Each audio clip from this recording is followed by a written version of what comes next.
Armando, hindi pwedeng mabuhay ang apo ko kay George. Dapat kay Sam lang. Ayokong may magmamana sa kumpanya namin.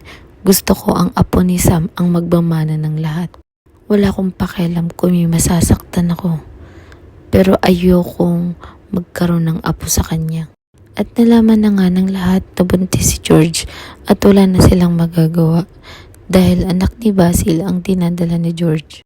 Ang tatay naman ni Basil na si Galvan ay tuwang-tuwa dahil sa wakas ay magkakaroon na ulit ito ng apo.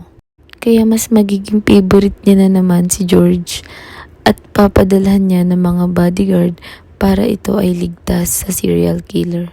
Dahil sigurado na si George naman ang pupunteryahin ng serial killer dahil dala-dala nito ang baby ng mga Palacios.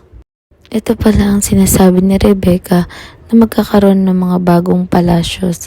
Yun ay ang anak ni George at anak ni Sam. Ngunit sino kaya ang magmamana ng kayamanan ng mga Palacios? At sino ang magiging CEO ng kumpanya nila? Ngunit hindi pumapayag si Aurora dahil ang gusto nitong magmana ng lahat at ng kumpanya ay ang apo niya sa anak ni Paco. Ngunit hindi pumapayag si Galvan dahil gusto niya ang magmana nito ay ang apo niya kay Basil na dinadala ngayon ni George. At tingnan natin kung hanggang saan mag-aaway ang magkapatid na si Aurora at George nang dahil lang sa kapangyarihan at dahil lang sa kayamanan ng pamilya ng mga Palacios. At sabay-sabay po nating abangan ang gumagandang kwento ng Widow's War.